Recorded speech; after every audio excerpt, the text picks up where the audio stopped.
People ನ್ಯೂಸ್ನ ನಿರಂತರ ಸುದ್ದಿಗಾಗಿ subscribe ಮಾಡಿ ಹಾಗೂ ಬೆಲ್ ಐಕಾನ್ನ ಪ್ರೆಸ್ ಮಾಡಿ.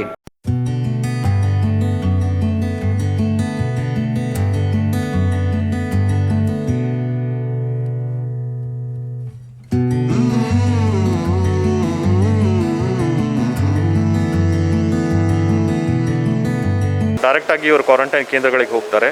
ಕ್ವಾರಂಟೈನ್ ಸೆಂಟರ್ ಒಳಗಡೆ ಹೋಗೋಕ್ಕಿಂತ ಪೂರ್ವದಲ್ಲಿನೇ ಇವರಿಗೆ ಆರೋಗ್ಯ ತಪಾಸಣೆ ಮಾಡ್ತಾರೆ. ಯಾರಾದರೂ ಒಂದು ಸ್ವಲ್ಪ ಸಿಮ್ಟಮ್ಸ್ ಅಂತ ಕಂಡು ಬಂದರೆ ಅವ್ರನ್ನ ಡೈರೆಕ್ಟು ಡೆಡಿಕೇಟೆಡ್ ಕೋವಿಡ್ ಹಾಸ್ಪಿಟಲ್ಗೆ ಶಿಫ್ಟ್ ಮಾಡಲಾಗ್ತದೆ. ಇಲ್ಲ ಅಂತಂದರೆ ಅವರು ಕ್ವಾರಂಟೈನ್ ಸೆಂಟ್ರಲ್ಲೇ 14 ದಿವಸ ಕ್ವಾರಂಟೈನಾಗಿ ಉಳಿತಾರೆ. ಅವರಿಗೆ ಬೆಳಗಿನ ಉಪಹಾರದ ಒಂದು ವ್ಯವಸ್ಥೆಯನ್ನು ಕೂಡ ನಮ್ಮ ಜಿಲ್ಲಾಡಳಿತ ಮಾಡಿದೆ. ಜೊತೆಗೆ ಒಂದು ಸಣ್ಣ ಮಕ್ಕಳು ಬರ್ತಾ ಇದ್ದಾರೆ, ಅವ್ರಿಗೂ ಕೂಡ ನಮ್ಮ ಜಿಲ್ಲಾಡಳಿತದಿಂದ ಬಿಸ್ಕೆಟ್ ಮತ್ತು ಇತರ ಒಂದು ಉಪಹಾರದ ವ್ಯವಸ್ಥೆನ ಕೂಡ ನಾವು ಮಾಡಿದ್ದಾರೆ. ಏನು ಬೇರೆ ರಾಜ್ಯಗಳಿಗೆ ಬೇರೆ ಜಿಲ್ಲೆಗಳಿಗೆ ಏನು ಜನ ದುಡಿಯಲು ಹೋಗಿರ್ತಾರೆ, ಅಂದರೆ ಬೇರೆ ರಾಜ್ಯ ಅಂದರೆ ಪಕ್ಕದ ಮಹಾರಾಷ್ಟ್ರ ರಾಜ್ಯಕ್ಕೆ ಏನು ದುಡಿಯಲು ಹೋಗಿದ್ರು ಅಂಥವ್ರನ್ನ ಈಗ ಮತ್ತೆ ವಿಜಯಪುರಕ್ಕೆ ಕರೆತರುವಂಥ ಕಾರ್ಯವನ್ನು ವಿಜಯಪುರ ಜಿಲ್ಲಾಡಳಿತ ಮಾಡ್ತಾ ಇದೆ ಅಂತಲೇ ಹೇಳ್ಬೋದು. ಯಾಕಂದರೆ ನಾವು ವಿಜಯಪುರದ ಏನು ರೈಲು ನಿಲ್ದಾಣ ಬರುತ್ತೆ, ಆ ರೈಲು ನಿಲ್ದಾಣದಲ್ಲಿ ಇವತ್ತು ಸಹಿತ ಮಹಾರಾಷ್ಟ್ರದ ಏನು ಚಿಪ್ಲೂರು ಗ್ರಾಮ ಬರುತ್ತೆ, ಚಿಪ್ಲೂನು ಗ್ರಾಮದಿಂದ ಸುಮಾರು 1300ಕ್ಕೂ ಹೆಚ್ಚು ಜನ ಬರ್ತಾ ಇದ್ದಾರೆ ಅನ್ನೋ ಮಾಹಿತಿ ತಿಳಿದು ಬಂದಿತ್ತು. ಹೀಗಾಗಿ ನಾವು ಎಲ್ಲರನ್ನು ನೋಡ್ತಾ ಹೋದರೆ ಏನು ದುಡಿಯಲು ಹೋಗಿದ್ರು, ಇಷ್ಟು ದಿವಸ ಮಹಾರಾಷ್ಟ್ರದಲ್ಲಿ ಏನು ದುಡಿಯಲು ಹೋಗಿದ್ರು, ಕೂಲಿ ಕೆಲಸ ಆಗಿರ್ಬೋದು, ಇಟಂಗಿ ಬೆಟ್ಟಿಗಲ್ಲಾಗಿರ್ಬೋದು, ಮಣ್ಣು ಹೊರೆದಾಗಿರ್ಬೋದು, ಮತ್ತೊಂದಿಷ್ಟು ಕೆಲಸಗಳಲ್ಲಿ ಏನು ಹೋಗಿದ್ರು ಅಂತ ಸುಮಾರು ಒಂದು 1300ಕ್ಕೂ ಹೆಚ್ಚು ಜನರು ಈಗ ವಿಜಯಪುರ ನಗರಕ್ಕೆ ಆಗಮಿಸ್ತಾ ಇದ್ದಾರೆ. ಅಂದರೆ ಅವರಿಗೆ ರೈಲಿನ ಮೂಲಕ ಕರೆದುಕೊಂಡು ಬರುವ ವ್ಯವಸ್ಥೆಯನ್ನು ವಿಜಯಪುರ ಜಿಲ್ಲಾಡಳಿತ ಮಾಡಿದೆ ಅಂತಲೇ ಹೇಳ್ಬೋದಾಗಿದೆ. ಯಾಕಂದರೆ ಸುಮಾರು ಅಂದರೆ ಒಂದು 22 ಬೋಗಿಗಳ ಮೂಲಕವಾಗಿ 22 ಬೋಗಿಗಳಲ್ಲಿ ಅವರನ್ನು ಕರೆದುಕೊಂಡು ಬಂದಿದ್ದಾರೆ ಅನ್ನೋ ಮಾಹಿತಿ ತಿಳಿದು ಬರ್ತಾ ಇದೆ. ಈಗ ಸಣ್ಣ ಮಕ್ಕಳಾಗಿರ್ಬೋದು, ಏನು ಅವರು ಇಡೀ ಏನು ಹಿರಿಯರು ಇರ್ತಾರೆ ಮನೆಯಲ್ಲಿ, ಅಂಥವರೆಲ್ಲರೂ ಸಹಿತ ಪಕ್ಕದ ಮಹಾರಾಷ್ಟ್ರಕ್ಕೆ ದುಡಿಯಲು ಹೋಗಿರ್ತಾರೆ ಇಷ್ಟು ದಿನ, ಅಂಥವ್ರಿಗೆ ಬಂದವರಿಗೆ ವ್ಯವಸ್ಥೆಯನ್ನು ಮಾಡಲಾಗಿದೆ. ಅದಲ್ಲದೆ ನಾನು ನಿಮಗೆ ವಿಡಿಯೋದಲ್ಲಿ ತೋರಿಸ್ತಾ ಹೋಗ್ತೀನಿ. ಅಂದರೆ ಏನು ಮಾಸ್ಕ್ಗಳನ್ನು ಬಂದಿರ್ತಾರೆ ಅಂತ ಬಂದವರಿಗೆ ಮಾಸ್ಕ್ಗಳನ್ನು ಕೊಡೋ ವ್ಯವಸ್ಥೆಯನ್ನು ಸಹಿತ ಈಗ ವಿಜಯಪುರ ಜಿಲ್ಲಾಡಳಿತ ಮಾಡಿದೆ. ಅದಲ್ಲದೆ ಏನೋ ಅವರಿಗೆ ಊಟದ ವ್ಯವಸ್ಥೆಯನ್ನು ಮಾಡಿದೆ. ಅಂದರೆ ರೈಲಿನಿಂದ ಏನು ಬಂದಿರ್ತಾರೆ, ರೈಲಿನಿಂದ ಬಂದವರಿಗೆ ಒಂದು ಊಟದ ವ್ಯವಸ್ಥೆ ಮಾಡೋದ್ರ ಜೊತೆಗೆ ಮಾಸ್ಕ್ಗಳನ್ನು ಸಹಿತ ಉಚಿತವಾಗಿ ಅವರಿಗೆ ಕೊಟ್ಟು ಯಾವುದೇ ರೀತಿಯ ತೊಂದರೆ ಆಗಿರಬಾರ್ದು. ಒಂದು ವೇಳೆ ಏನಾದರೂ ಬೇರೆಯವರ ಸಂಪರ್ಕದಿಂದ ಇವರಿಗೇನಾದರೂ ರೋಗದ ಲಕ್ಷಣಗಳು ಕಂಡು ಬರ್ತಾ ಅದೇ ರೀತಿಯ ರೋಗದ ಲಕ್ಷಣಗಳಿದ್ರೆ ಆ ರೋಗದ ಲಕ್ಷಣಗಳಲ್ಲಿಯೂ ಸಹಿತ ಅವರಿಗೆ ಯಾವುದೇ ರೀತಿಯ ತೊಂದರೆ ಆಗಿರಬಾರ್ದು ಅನ್ನೋ ಕಾರಣಕ್ಕಾಗಿ ಈಗ ವಿಜಯಪುರ ಜಿಲ್ಲಾಡಳಿತ ಸನ್ನದ್ಧವಾಗಿದೆ ಅಂತಲೇ ಹೇಳ್ಬೋದಾಗಿದೆ. ಅದಲ್ಲದೆ ಏನು ಸೂಕ್ತ ಬಂದೋಬಸ್ತ್ನ ವ್ಯವಸ್ಥೆಯಲ್ಲಿ ಈಗ ಪೊಲೀಸ್ ಇಲಾಖೆಯು ಸಹಿತ ಸಂಪೂರ್ಣವಾದ ಕಾರ್ಯವನ್ನು ಮಾಡ್ತಾ ಇದೆ. ಅದಲ್ಲದೆ ಏನು ಪ್ರತಿಯೊಂದು ಯಾವುದೇ ತಾಲೂಕುಗಳು ಇರ್ತವೆ, ಆ ತಾಲೂಕುಗಳಲ್ಲಿ ಏನು ಬಸ್ಗಳು ಹೋಗೋ ವ್ಯವಸ್ಥೆಯನ್ನು ಮಾಡಿದ್ದಾರೆ. ಅಂದರೆ ಇಲ್ಲಿ ರೈಲು ನಿಲ್ದಾಣದಿಂದಲೇ ಅಲ್ಲಿಗೆ ಬಸ್ಸಿನ ವ್ಯವಸ್ಥೆಯನ್ನು ಮಾಡಿದ್ದಾರೆ. ಯಾವುದೇ ರೀತಿಯ ತೊಂದರೆ ಆಗಿರಬಾರ್ದು. ಅವರನ್ನು ಅಲ್ಲಿ ಏನು ತಾಲೂಕು ಮಟ್ಟಕ್ಕೆ ಹೋಗ್ತಾರೆ, ಆ ತಾಲೂಕಿಗೆ ಹೋಗಿದ ನಂತರದಲ್ಲಿ ಕ್ವಾರಂಟೈನ್ ಹಾಕೋ ವ್ಯವಸ್ಥೆಯನ್ನು ಸಹಿತ ಈಗ ವಿಜಯಪುರ ಜಿಲ್ಲಾಡಳಿತ ಮಾಡಿದೆ ಅಂತ ಹೇಳೋದು. ನಾನು ಬಸ್ನಲ್ಲಿ ನಿಮಗೆ ತೋರಿಸ್ತಾ ಹೋಗ್ತೀನಿ. ಈಗಾಗಲೇ ಏನು ಪ್ರಯಾಣಿಕರು ಅಂದರೆ ಅಲ್ಲಿಂದ ಬಂದಿರುವಂಥ ಕೂಲಿ ಕಾರ್ಮಿಕರು ಬಸ್ನಲ್ಲಿಯೂ ಸಹಿತ ಕೂತಿದ್ದಾರೆ. ಅಂದರೆ ಪ್ರತಿಯೊಬ್ಬರು ಸಹಿತ ತಮ್ಮ ಸೀಟಿಗೆ ಒಬ್ಬೊಬ್ಬರಂತೆ ಕೂತು ಅವರನ್ನು ಇಲ್ಲಿಂದ ಏನು ತಾಲೂಕಿಗೆ ಕರೆದುಕೊಂಡು ಹೋಗಿ ಅಲ್ಲಿ ಕ್ವಾರಂಟೈನ್ ಹಾಕೋ ವ್ಯವಸ್ಥೆಯನ್ನು ಮಾಡಿದ್ದಾರೆ. ಅದಲ್ಲದೆ ಏನು ಇದಕ್ಕೆ ಸಕಲವಾಗಿ ಸಂಪೂರ್ಣವಾಗಿ ಏನು ಪೊಲೀಸ್ ಇಲಾಖೆಯು ಸಹಿತ ಸಂಪೂರ್ಣವಾಗಿ ಪ್ರತಿಯೊಬ್ಬರಿಗೂ ಸಹಿತ ಯಾವುದೇ ರೀತಿಯ ತೊಂದರೆ ಆಗದಂತೆ ಅವರಿಗೆ ನಿರ್ದೇಶನಗಳನ್ನು ಕೊಟ್ಟು ಕೇಳಿ ಅವರನ್ನು ಈಗ ತಮ್ಮ ಊರುಗಳಿಗೆ ಕಳಿಸುವಂಥ ವ್ಯವಸ್ಥೆಯನ್ನು ಮಾಡಲಾಗ್ತಾ ಇದೆ. ಒಟ್ಟಾರೆಯಾಗಿ ನಾವು ನೋಡ್ತಾ ಹೋದರೆ ಏನು ವಿಜಯಪುರ ನಗರದಿಂದ ಬೇರೆ ಕಡೆ ದುಡಿಯಲು ಏನು ಹೋಗಿದ್ರು ಅಂಥವರಿಗೆ ಈಗ ವಾಪಸ್ ಕರೆತರುವಂಥ ಕಾರ್ಯ ವಿಜಯಪುರ ಜಿಲ್ಲಾಡಳಿತ ಮಾಡ್ತಾ ಇದೆ ಅಂತಲೇ ಹೇಳ್ಬೋದಾಗಿದೆ. ಹೀಗಾಗಿ ಇವತ್ತು ಸಹಿತ ಏನು ಮಹಾರಾಷ್ಟ್ರದ ಚಿಪ್ಲೂನು ಗ್ರಾಮ ಏನು ಬರುತ್ತೆ, ಆ ಚಿಪ್ಲೂನು ಊರಿನಿಂದ ಸುಮಾರು ಅಂದರೆ 1300ಕ್ಕೂ ಹೆಚ್ಚು ಜನರು ವಿಜಯಪುರಕ್ಕೆ ಈಗ ಆಗಮಿಸಿದ್ದಾರೆ.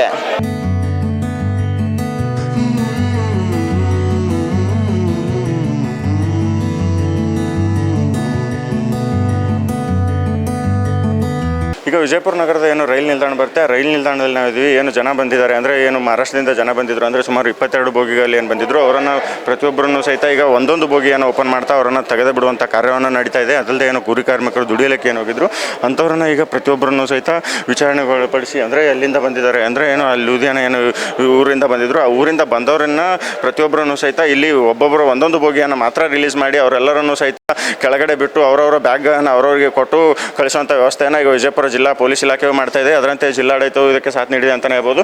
ಇನ್ನೊಂದು ಕಡೆ ನಾವು ಈ ಕಡೆ ನೋಡ್ತಾ ಹೋದರೆ ಪೊಲೀಸ್ ಇಲಾಖೆಯು ಸಹಿತ ಸಂಪೂರ್ಣವಾಗಿ ಎಲ್ರಿಗೂ ಸಹಿತ ಮಾಹಿತಿಗಳನ್ನು ಕೊಡ್ತಾ ಇದೆ. ಯಾಕಂದರೆ ಯಾರು ಸಹಿತ ಜಾಸ್ತಿ ಜನ ತಿರುಗಾಡಬಾರ್ದು ಅನ್ನೋ ಮಾಹಿತಿಯನ್ನು ಕೊಡ್ತಾ ಇದೆ. ಅದಲ್ಲದೆ ಕಡೆ ನಾವು ಇನ್ನೊಂದು ಕಡೆ ನೋಡ್ತಾ ಹೋದರೆ ವಿಜಯಪುರದ ಏನು ಅಪರ ಜಿಲ್ಲಾಧಿಕಾರಿ ಆಗಿದ್ರು, ಅಪರ ಜಿಲ್ಲಾಧಿಕಾರಿ ಅವರು ಸಹಿತ ಇಲ್ಲಿದ್ದಾರೆ. ಅದಲ್ಲದೆ ಏನು ಗೋಳಗುಮಠದ CP ಆಗಿರುವಂಥ ಏನು ಗ್ರಾಮೀಣ CP ಆಗಿದ್ದಾರೆ ಮುಖರ್ತಿಯಾಳ್ ಅವರು ನೇತೃತ್ವದಲ್ಲಿಯೂ ಸಹಿತ ಈಗ ಸಂಪೂರ್ಣವಾಗಿ ವ್ಯವಸ್ಥೆಯನ್ನು ಕಲ್ಪಿಸಲಾಗಿದೆ ಅಂತಲೇ ಹೇಳ್ಬೋದಾಗಿದೆ. ನಾನು ನಿಮಗೆ ತೋರಿಸ್ತಾ ಹೋಗ್ತೀನಿ. ಅಂದರೆ ಇನ್ನೊಂದು ಕಡೆ ಸಹಿತ ಪೊಲೀಸ್ ಇಲಾಖೆಯು ಸಹಿತ ಸನ್ನದ್ಧವಾಗಿ ಯಾರೇ ರೀತಿಯ ಗಲಾಟೆಗೆ ಆಗಬಾರ್ದು. ಅದಲ್ಲದೆ ಏನು ಬಂದವರು ಏನಿರ್ತಾರೆ ಅಂಥವರು ಸಹಿತ ಕ್ವಾರಂಟೈನ್ಗೆ ಒಪ್ಪದೇ ಇದ್ದರೆ ಅವರಿಗೂ ಸಹಿತ ಒಪ್ಪಿಸುವಂಥ ಮನವೊಲಿಸುವ ಕಾರ್ಯವನ್ನು ಮಾಡ್ತಾ ಇದ್ದಾರೆ. ಅದಲ್ಲದೆ ಏನು ಒಬ್ಬೊಬ್ಬರನ್ನು ಮಾತ್ರ ಇಲ್ಲಿ ಬಿಡುತ್ತಾ ಏನಂತಾರೆ ಯಾವುದೇ ರೀತಿಯ ತೊಂದರೆಗಳು ಆಗದೇ ರೀತಿಯಲ್ಲಿ ವಿಜಯಪುರ ಜಿಲ್ಲಾ ಪೊಲೀಸ್ ಇಲಾಖೆಯು ಸಹಿತ ಇದಕ್ಕೆ ಕ್ರಮ ಕೈಗೊಂಡಿದೆ. ಅದಲ್ಲದೆ ಒಂದೊಂದು ಬೋಗಿಗಳಿಂದ ಜನರನ್ನು ಇಳಿಸಿ ಸುಮಾರು 22 ಬೋಗಿಗಳಿಂದ 1300ಕ್ಕೂ ಹೆಚ್ಚು ಜನ ಈಗ ಬಂದಿದ್ದಾರೆ ಅನ್ನೋ ಮಾಹಿತಿ ತಿಳಿದು ಬರ್ತಾ ಇದೆ. ಹೀಗಾಗಿ ಒಟ್ಟಾರೆಯಾಗಿ ವಿಜಯಪುರ ನಗರದ ರೈಲು ನಿಲ್ದಾಣದಲ್ಲಿ ನಾವು ನೋಡ್ತಾ ಹೋದರೆ ಸಂಪೂರ್ಣವಾಗಿ ಸುವ್ಯವಸ್ಥಿತ ಮೂಲಕವಾಗಿ ಅವರನ್ನು ತಮ್ಮ ಊರಿಗೆ ಕಳಿಸುವಂಥ ಕಾರ್ಯವನ್ನು ಈಗ ವಿಜಯಪುರ ಜಿಲ್ಲಾಡಳಿತ ಪೊಲೀಸ್ ಇಲಾಖೆ ಮಾಡ್ತಾ ಇದೆ. ವಿಜಯಪುರ ತಹಸೀಲ್ದಾರ್ ಅವರಾಗಿರುವಂಥ ಮೋಹನ್ ಕುಮಾರ್ ಮೇಡಮ್ ಅವರು ನಮ್ಮ ಜೊತೆ ಇದ್ದಾರೆ. ಬನ್ನಿ ಅವರನ್ನೇ ಕೇಳೋಣ. ಇವರು ಎಲ್ಲಿಂದ ಬಂದರು, ಎಷ್ಟು ಜನ ಇದ್ದಾರೆ, ಅಂದರೆ ಕೂಲಿ ಕಾರ್ಮಿಕರು ಹೋದಂಥವ್ರು ಎಷ್ಟು ಜನ ಬಂದಿದ್ದಾರೆ, ಅವರಿಗೆ ಯಾವ ರೀತಿ ವ್ಯವಸ್ಥೆಯನ್ನು ಮಾಡಿದ್ದಾರೆ ಅಂತ ಅನ್ನೋದನ್ನು ಅವರಿಂದಲೇ ಕೇಳೋಣ. ಮೇಡಮ್, ಈಗ ಇವ್ರಿಗೆ ವ್ಯವಸ್ಥೆ ಯಾವ ಥರ? ಇವತ್ತು ಬೆಳಗ್ಗೆ 10:20ಕ್ಕೆ ನಮಗೆ ಬಿಜಾಪುರ ಜಿಲ್ಲೆಗೆ ಕೊಂಕಣ್ ಎಕ್ಸ್ಪ್ರೆಸ್ಸು 22 ಕೋಚ್ಗಳ ಕೊಂಕಣ್ ಎಕ್ಸ್ಪ್ರೆಸ್ ಬಂದು ಇಳಿದಿದೆ. ಇದರಲ್ಲಿ ಮಹಾರಾಷ್ಟ್ರ ರಾಜ್ಯದ ಪನ್ವೇಲ್, ರೋಹಾ, ಪೂನಾ, ಸೊ ಇತರ ಜಿಲ್ಲೆಗಳಿಂದ ನಮಗೆ ಕೂಲಿ ಕಾರ್ಮಿಕರು ಎಲ್ಲಿ ದುಡಿಯೋಕ್ಕೆ ಹೋಗಿದ್ರು ಅವರು ನಮ್ಮ ಬಿಜಾಪುರ ಜಿಲ್ಲೆಗೆ ವಾಪಸ್ ಆಗಿದ್ದಾರೆ. ಸೊ ಇದಕ್ಕೆ ನಮ್ಮ ಜಿಲ್ಲಾಡಳಿತ ಬಹಳ ಉತ್ತಮವಾದಂಥ ಮತ್ತು ಅವ್ರನ್ನ ಯಾವ ರೀತಿ ಆ್ಯಕ್ಚುಲಿ ಪರ್ಫೆಕ್ಟಾಗಿ ಸೌಕರ್ಯಗಳನ್ನ ನೀಡಿ ಆ್ಯಕ್ಚುಲಿ ವ್ಯವಸ್ಥೆ ಮಾಡಬೇಕು ಅನ್ನೋದರಲ್ಲಿ ಭಾಳ ಉತ್ತಮವಾಗಿ ಪ್ಲಾನ್ ಮಾಡಿದೆ. ಸೊ ಈಗ ಆಲ್ರೆಡಿ ಬೇರೆ ಬೇರೆ ತಾಲೂಕಿಗೆ ಹೋಗಲಿಕ್ಕೆ ನಮ್ಮ ಜಿಲ್ಲಾಡಳಿತದಿಂದ ಬಸ್ನ ವ್ಯವಸ್ಥೆ ಮಾಡಿದೆ. ಬಂದಂಥ ಕೂಲಿ ಕಾರ್ಮಿಕರು ಸೀದಾ ಬಸ್ನಲ್ಲಿ ಹೋಗಿ ಕೂರ್ಬೋದು, ಅವರ ಒಂದು ತಾಲೂಕಿಗೆ ತಲುಪಿಸುವಂಥ ವ್ಯವಸ್ಥೆ ಮಾಡಿದೆ. ಅಲ್ಲಿ ತಲುಪಿಸಿ ಅಲ್ಲಿ ಅವರಿಗೆ ಹೆಲ್ತ್ ಸ್ಕ್ರೀನಿಂಗ್ ಮಾಡಿ ಯಾವ್ದಾದ್ರು ಒಂದು ಹೆಲ್ತ್ನ ಸಮಸ್ಯೆ ಇತ್ತಂದ್ರೆ ಅದು ನೋಟ್ ಮಾಡಿಕೊಂಡು ಯಾರಿಗೆ ಯಾವ್ದಾದ್ರು ಒಂದು ಲಕ್ಷಣಗಳಿದೆ, ಸಿಂಪ್ಟಮ್ಸ್ ಇದೆ, ಅವ್ರನ್ನ ಜಿಲ್ಲಾಡಳಿತ ತಮ್ಮ ಕೋವಿಡ್ ಯೂನಿಟಲ್ಲಿ ಇಡುವಂಥ ವ್ಯವಸ್ಥೆ ಮಾಡಿದೆ. ಅದಲ್ಲದೆ ಯಾರಿಗೆ ಸಿಂಪ್ಟಮ್ಸ್ ಇಲ್ಲ, ಯಾವುದೋ ಒಂದು ಇದಿದೆ, ಅವ್ರನ್ನ ಇನ್ಸ್ಟಿಟ್ಯೂಷನಲ್ ಕ್ವಾರಂಟೈನ್ ಅಥವಾ ಸಾಂಸ್ಥಿಕ ಕ್ವಾರಂಟೈನ್ ಅಂತ ಏನು ಹೇಳ್ತೀವಿ ನಾವು ಅದನ್ನು ಮಾಡುವಂಥ ವ್ಯವಸ್ಥೆ ಮಾಡಿದೆ. ನೀವು ನೋಡ್ಬೋದು ಆ್ಯಕ್ಚುಲಿ ಈಗ ಯಾರ್ಯಾರು ಬಂದಿದ್ದಾರೆ, ಅವರಿಗೆ ಬಹಳ ದೂರದಿಂದ ಪ್ರಯಾಣ ಬೆಳೆಸಿ ಬಂದಿದ್ದಾರೆ ನಮ್ಮ ಜಿಲ್ಲೆಗೆ, ಅವರಿಗೆ ಬೆಳಗಿನ ಉಪಹಾರದ ಒಂದು ವ್ಯವಸ್ಥೆಯನ್ನು ಕೂಡ ನಮ್ಮ ಜಿಲ್ಲಾಡಳಿತ ಮಾಡಿದೆ. ಜೊತೆಗೆ ಒಂದು ಸಣ್ಣ ಮಕ್ಕಳು ಬರ್ತಾ ಇದ್ದಾರೆ, ಅವ್ರಿಗೂ ಕೂಡ ನಮ್ಮ ಜಿಲ್ಲಾಡಳಿತದಿಂದ ಬಿಸ್ಕೆಟ್ ಮತ್ತು ಇತರ ಒಂದು ಉಪಹಾರದ ವ್ಯವಸ್ಥೆನ ಕೂಡ ನಾವು ಮಾಡಿದ್ದಾರೆ. ಸೊ ಇದಿಷ್ಟನ್ನು ಹೇಳ್ತಾ ಆ್ಯಕ್ಚುಲಿ ಭಾಳ ಉತ್ತಮವಾದಂಥ ವ್ಯವಸ್ಥೆ ಇದೆ. ಒಟ್ಟಿನಲ್ಲಿ ಎಂಟೈರ್ ಒಂದು ಟೀಮ್ ಏನಿದೆ ಜಿಲ್ಲಾಡಳಿತದಿಂದ, ಯಾವುದೇ ರೀತಿಯಾದಂಥ ಕೊರೋನಾ ಕೇಸು ನಮ್ಮ ಬಿಜಾಪುರದಲ್ಲಿ ಮತ್ತೆ ಮರುಕಳಿಸಬಾರ್ದು ಅನ್ನೋ ಒಂದು ನಡೆಯಲ್ಲಿ ಎಲ್ಲ ಸಕಲ ಸಿದ್ಧತೆಗಳನ್ನು ಮಾಡ್ಕೊಂಡಿದ್ದಾರೆ. ಧನ್ಯವಾದಗಳು.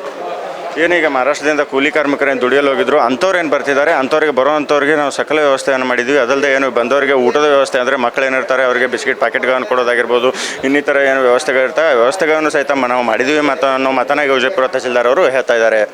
ಇವತ್ತು ಏನು ರೈಲಿನ ಮೂಲಕವಾಗಿ 1300ಕ್ಕೂ ಹೆಚ್ಚು ಜನ ಏನು ವಿಜಯಪುರಕ್ಕೆ ಕೂಲಿ ಕಾರ್ಮಿಕರು ಆಗಮಿಸಿದ್ರು. ಆ ಆಗಮಿಸಿದ ಏನು ಸಕಲ ವ್ಯವಸ್ಥೆಯನ್ನು ಸಹಿತ ಈಗ ವಿಜಯಪುರ ಜಿಲ್ಲಾಡಳಿತ, ಮಹಾನಗರ ಪಾಲಿಕೆ ಮತ್ತು ಪೊಲೀಸ್ ಇಲಾಖೆ ಸಂಪೂರ್ಣವಾಗಿ ಮಾಡ್ತಾ ಇದೆ ಅಂತಲೇ ಹೇಳ್ಬೋದಾಗಿದೆ. ಅದರಂತೆ ಈಗ ಏನು ಮಹಾನಗರ ಪಾಲಿಕೆ ಆಯುಕ್ತರಾಗಿರುವಂಥ ಶ್ರೀ ಹರ್ಷ ಶೆಟ್ಟಿ ಸರ್ ನಮ್ಮ ಜೊತೆ ಇದ್ದಾರೆ. ಬನ್ನಿ ಅವರನ್ನೇ ಕೇಳೋಣ. ಇವರು ಎಲ್ಲಿಂದ ಬಂದರು, ಎಷ್ಟು ಜನ ಇದ್ದಾರೆ ಅನ್ನೋ ಮಾಹಿತಿಯನ್ನು ಅವರಿಂದಲೇ ಪಡ್ಕೊಳ್ಳೋಣ. ಸರ್, ಈಗ ಎಲ್ಲಿಂದ? ಇವತ್ತು ಇದು ಮಹಾರಾಷ್ಟ್ರ ರಾಜ್ಯದಿಂದ ಚಿಪ್ಲೂನ್ ಜಿಲ್ಲೆಯಿಂದ 2ನೇ ರೈಲು ಬಂದಿದೆ. 1ನೇ ರೈಲು ಸಿಂಧುದುರ್ಗ ಜಿಲ್ಲೆಯಿಂದ ಮೊನ್ನೆ 15ನೇ ತಾರೀಕು ಬಂದಿತ್ತು. ಇವತ್ತು 18ನೇ ತಾರೀಕು ವಲಸೆ ಕಾರ್ಮಿಕರು ಸುಮಾರು 1000ಕ್ಕೂ ಹೆಚ್ಚಿಗೆ ಜನ ಬಂದಿದ್ದಾರೆ ವಿಜಯಪುರ ಜಿಲ್ಲೆಗೆ. ಇವರು ನಮ್ಮ ತಾಲೂಕುಗಳು ಏನಿದ್ದಾವೆ ಅಲ್ಲಿಗೆ ಹೋಗ್ತಾ ಇದ್ದಾರೆ. ಅದರಲ್ಲಿ ಮುದ್ದೇಬಿಹಾಳ್, ಇಂಡಿ, ಸಿಂದಗಿ ತಾಲೂಕಿಗೆ ಜಾಸ್ತಿ ಜನ ಹೋಗ್ತಾ ಇದ್ದಾರೆ. ಅವರಿಗೆ ನಮ್ಮ ರೈಲ್ವೆ ಸ್ಟೇಷನಿಂದ ನಾನಾ ತಾಲೂಕು ಸ್ಟೇಷನ್ಸ್ಗಳಿಗೆ, ಬಸ್ ಸ್ಟ್ಯಾಂಡ್ಗಳಿಗೆ ನಾವು ಮತ್ತು ಕ್ವಾರಂಟೈನ್ ಸೆಂಟರ್ಗಳಿಗೆ ಹೋಗುವಂಥ ಒಂದು ಬಸ್ಸಿನ ವ್ಯವಸ್ಥೆನ ಮಾಡಿದ್ದೀವಿ. ಇದರಲ್ಲಿ ಅನ್ಯ ಜಿಲ್ಲೆಯವರು ಕೂಡ ಕೆಲವೊಂದು ಜನ ಇದ್ದಾರೆ, ಸುಮಾರು 80ರಿಂದ 100 ಜನ. ಅದು ಯಾದಗಿರಿ ಜಿಲ್ಲೆ, ಬಾಗಲಕೋಟೆ ಜಿಲ್ಲೆ, ಕಲಬುರಗಿ ಜಿಲ್ಲೆ, ಈ ಥರ ಕೊಪ್ಪಳ ಜಿಲ್ಲೆ ಇದ್ದಾರೆ. ಅವ್ರನ್ನ ನಾವು ವಿಜಯಪುರ ಸೆಂಟ್ರಲ್ ಬಸ್ ಸ್ಟ್ಯಾಂಡಿಗೆ ಕರ್ಕೊಂಡು ಹೋಗಿ ಅಲ್ಲಿಂದ ಅವರವರು ಎಲ್ಲಿ ಯಾವ ಜಿಲ್ಲೆಗೆ ಹೋಗಬೇಕಾಗಿದೆ ಅಲ್ಲಿಗೆ ವಿವಿಧ ಬಸ್ಗಳ ಮುಖಾಂತರ ಆ ಜಿಲ್ಲಾಧಿಕಾರಿಗಳಿಗೆ ಸಮನ್ವಯತೆಯನ್ನು ಸಾಧಿಸಿಕೊಂಡು ಅಲ್ಲಿ ಕಳಿಸುವಂಥ ವ್ಯವಸ್ಥೆಯನ್ನು ಮಾಡ್ತಾ ಇದ್ದೀವಿ. ಕೇಂದ್ರಕ್ಕೆ ಹೋದ್ಮೇಲೆ ಆರೋಗ್ಯ ತಪಾಸಣೆ? ಹೌದು, ಡೈರೆಕ್ಟಾಗಿ ಇವರು ಕ್ವಾರಂಟೈನ್ ಕೇಂದ್ರಗಳಿಗೆ ಹೋಗ್ತಾರೆ. ಕ್ವಾರಂಟೈನ್ ಸೆಂಟರ್ ಒಳಗಡೆ ಹೋಗೋಕ್ಕಿಂತ ಪೂರ್ವದಲ್ಲಿನೇ ಇವರಿಗೆ ಆರೋಗ್ಯ ತಪಾಸಣೆ ಮಾಡ್ತಾರೆ. ಯಾರಾದರೂ ಒಂದು ಸ್ವಲ್ಪ ಸಿಂಪ್ಟಮ್ಸ್ ಅಂತ ಕಂಡು ಬಂದರೆ ಅವ್ರನ್ನ ಡೈರೆಕ್ಟು ಡೆಡಿಕೇಟೆಡ್ ಕೋವಿಡ್ ಹಾಸ್ಪಿಟಲ್ಗೆ ಶಿಫ್ಟ್ ಮಾಡಲಾಗ್ತದೆ. ಇಲ್ಲ ಅಂತಂದರೆ ಅವ್ರು ಕ್ವಾರಂಟೈನ್ ಸೆಂಟ್ರಲ್ಲೇ 14 ದಿವಸ ಕ್ವಾರಂಟೈನಾಗಿ ಉಳಿತಾರೆ. ಏನೀಗ ಮಹಾರಾಷ್ಟ್ರದಿಂದ ಮೊನ್ನೆಯೂ ಸಹಿತ ಅಂದರೆ ದೇವದುರ್ಗದಿಂದಲೂ ಸಹಿತ 1300ಕ್ಕೂ ಹೆಚ್ಚು ಜನ ಬಂದಿದ್ದರು. ಇವತ್ತು ಸಹಿತ 1000ಕ್ಕೂ ಅಧಿಕ ಜನ ಬರ್ತಿದ್ದಾರೆ. ಅವರೆಲ್ಲರೂ ಸಹಿತ ಕೂಲಿ ಕಾರ್ಮಿಕರಿದ್ದಾರೆ. ಅದರಲ್ಲಿ ಏನು ಮಹಾರಾಷ್ಟ್ರದ ಚಿಪ್ಲೂನ್ ಏನು ಬರುತ್ತೆ ಆ ಚಿಪ್ಲೂನಿಂದ ಇವರು ಬರ್ತಾ ಇದ್ದಾರೆ ಅನ್ನೋ ಮಾತನ್ನು ಈಗ ಆಯುಕ್ತರು ನಮಗೆ ಹೇಳ್ತಾ ಇದ್ದಾರೆ. ಅದರಂತೆ ನಾವು ನೋಡ್ತಾ ಹೋದರೆ ವಿಜಯಪುರ ಜಿಲ್ಲಾಡಳಿತ, ಪೊಲೀಸ್ ಇಲಾಖೆ ಮತ್ತು ಏನು ಮಹಾನಗರ ಪಾಲಿಕೆ ಬರುತ್ತೆ ಈ ಎಲ್ಲ ಇಲಾಖೆಗಳ ಸಹಯೋಗದೊಂದಿಗೆ ವಿಜಯಪುರದಲ್ಲಿಯೂ ಸಹಿತ ಕರೋನಾವನ್ನು ಕಟ್ಟಿ ಹಾಕುವ ಕಾರ್ಯ ಪ್ರತಿನಿತ್ಯವೂ ಸಹಿತ ನಡೆದಿದೆ ಅಂತಲೇ ಹೇಳ್ಬೋದಾಗಿದೆ. ಹೀಗಾಗಿ ವಿಜಯಪುರದಲ್ಲಿ ಒಟ್ಟಾರೆಯಾಗಿ ನಾವು ನೋಡ್ತಾ ಹೋದರೆ ಇಲ್ಲಿವರೆಗೂ 54 ಕೊರೋನಾ ಸೋಂಕಿತರು ಕಂಡು ಬಂದಿದ್ದರೆ ಅದರಲ್ಲಿ 37 ಜನರು ಈಗಾಗಲೇ ಗುಣಮುಖರಾಗುವ ಮೂಲಕವಾಗಿ ಮನೆಗೆ ತೆರಳಿದ್ದಾರೆ. ಇನ್ನುಳಿದವರಿಗೂ ಸಹಿತ ವಿಜಯಪುರ ಜಿಲ್ಲಾಸ್ಪತ್ರೆ ಆಗಿರುವಂಥ ಕೋವಿಡ್ ಆಸ್ಪತ್ರೆಯಲ್ಲಿ ಚಿಕಿತ್ಸೆ ಮುಂದುವರಿತಾ ಇದ್ದರೆ, ಇನ್ನೊಂದು ಕಡೆ ಏನು ಬೇರೆ ರಾಜ್ಯಗಳಿಗೆ ದುಡಿಯಲು ಹೋಗಿರ್ತಾರೆ ಅಂಥ ಜನರಿಗೂ ಸಹಿತ ಇಲ್ಲಿ ಸೂಕ್ತ ವ್ಯವಸ್ಥೆಯನ್ನು ಕಲ್ಪಿಸೋದಲ್ಲದೆ ಅವರಿಗೆ ಬಂದವರಿಗೆ ಊಟಗಳನ್ನು ಕೊಡೋದಾಗಿರ್ಬೋದು, ಮಾಸ್ಕ್ಗಳನ್ನು ನೀಡೋ ವ್ಯವಸ್ಥೆಯನ್ನು ಸಹಿತ ಈಗ ವಿಜಯಪುರ ಜಿಲ್ಲಾಡಳಿತ ಮಾಡಿದೆ. ಹೀಗಾಗಿ ಒಟ್ಟಾರೆಯಾಗಿ ನಾವು ವಿಜಯಪುರದಲ್ಲಿ ನೋಡ್ತಾ ಹೋದರೆ ಕೊರೋನಾ ಸೋಂಕಿತರಾಗಿರ್ಬೋದು, ಕೊರೋನಾ ಏನು ಬೇರೆ ಊರುಗಳಿಗೆ ಏನು ದುಡಿಯಲು ಹೋಗಂಥವ್ರು ಬಂದಿರ್ತಾರೆ ಅಂಥವರಿಗೂ ಸಹಿತ ಸಕಲ ವ್ಯವಸ್ಥೆಯನ್ನು ಮಾಡುವ ಮೂಲಕವಾಗಿ ವಿಜಯಪುರ ಜಿಲ್ಲಾಡಳಿತ, ಮಹಾನಗರ ಪಾಲಿಕೆ, ಪೊಲೀಸ್ ಇಲಾಖೆ ಮಾನವೀಯತೆಯನ್ನೇ ಮೆರೆದಿದೆ. ಇನ್ನಾದರೂ ಎಲ್ಲರೂ ಒಂದಾಗಿರೋಣ, ಅದಲ್ಲದೆ ಏನು ಮಾಸ್ಕ್ಗಳನ್ನು ಬಳಸೋಣ, ಸೋಷಿಯಲ್ ಡಿಸ್ಟೆನ್ಸ್ನ ಮೇಂಟೈನ್ ಮಾಡುವ ಮೂಲಕವಾಗಿ ಈ ಕೊರೋನಾವನ್ನು ವಿಜಯಪುರ ಜಿಲ್ಲೆಯಿಂದ ಓಡಿಸೋಣ ಅನ್ನೋದು ಪೀಪಲ್ ನ್ಯೂಸ್ನ ಆಶಯ. ಕ್ಯಾಮ್ರಾಮನ್ ಭೀಮಾ ಜೊತೆ ಶ್ರೀಕಾಂತ್ ಮೆಂಡೆಗಾರ್, ವಿಜಯಪುರ. ನಿಮ್ಮ ಯಾವುದೇ ಸಮಸ್ಯೆ ಇದ್ದರೂ ಅಖಂಡ ಬಲಿಷ್ಠ ಪೂಜೆಯಿಂದ ಕೆಲವೇ ಗಂಟೆಗಳಲ್ಲಿ ಪರಿಹಾರ ತಿಳಿಸುತ್ತಾರೆ. ನಿಮ್ಮ ಸಮಸ್ಯೆಗಳಾದ ವಿದ್ಯೆ, ಪ್ರಮೋಷನ್, ವ್ಯಾಪಾರಗಳಲ್ಲಿ ಲಾಭ ನಷ್ಟ, ಸತಿಪತಿ ಕಲಹ, ಸಂತಾನ ಸಮಸ್ಯೆ, ಸ್ತ್ರೀ ಪುರುಷ ವಶೀಕರಣ, ಲೈಂಗಿಕ ಸಮಸ್ಯೆ, ವಾಮಾಚಾರ, ಅನಾರೋಗ್ಯ ಹಾಗೂ ಮುಂತಾದ ಯಾವುದೇ ಸಮಸ್ಯೆಗಳಿದ್ದರೂ ಪರಿಹಾರ ತಿಳಿಸುತ್ತಾರೆ. ವಿಶೇಷ ಸೂಚನೆ: ಎಲ್ಲಿಯೂ ಪರಿಹಾರವಾಗದ ನಿಮ್ಮ ಸಮಸ್ಯೆಗಳಿಗೆ 100% ಗ್ಯಾರಂಟಿ ಪರಿಹಾರ ತಿಳಿಸಿಕೊಳ್ಳಲಾಗುತ್ತದೆ. ಆದಿಶಕ್ತಿ ದೇವತೆಗಳಾದ ನಾಗಬ್ರಹ್ಮಿಣಿ, ರಕ್ತೇಶ್ವರಿ, ಅಘೋರಿ, ನಾಗಸಾಧುಗಳ ರಹಸ್ಯ ಪೂಜಾ ಶಕ್ತಿಗಳಿಂದ ನಿಮ್ಮ ಸಮಸ್ಯೆಗಳಿಗೆ ಶಾಶ್ವತ ಪರಿಹಾರ ಸಿಗುತ್ತದೆ. ಅಸಾಧ್ಯವಾದದ್ದು ನಮ್ಮಲ್ಲಿ ಗ್ಯಾರಂಟಿ ಪರಿಹಾರ ಮಾಡಿಕೊಳ್ಳಲಾಗುತ್ತದೆ. ನಿಮ್ಮ ಎಲ್ಲ ವಿಷಯಗಳು ಗುಪ್ತವಾಗಿ ಇರುವುದರಿಂದ ನಿಮ್ಮ ಎಲ್ಲ ಸಮಸ್ಯೆಗಳನ್ನು ಹೇಳಲು ಹಿಂಜರಿಯಬೇಕಾಗಿಲ್ಲ. ಕೊಳ್ಳೇಗಾಲದ ಭಗವತಿ ಭದ್ರಕಾಳಿ ದೇವಿಯ ಆರಾಧಕರು ಇಂದೇ ಸಂಪರ್ಕಿಸಿ. ಸಂಮೋಹಿನಿ ತಜ್ಞರು, ಮಣಿಕಂಠ ಆಚಾರ್ಯರು ಕೊಳ್ಳೇಗಾಲದಿಂದ ಫೋನಿನ ಮೂಲಕ ಪರಿಹಾರ ತಿಳಿಸುತ್ತಾರೆ. ದೂರವಾಣಿ ಸಂಖ್ಯೆ 9741558037.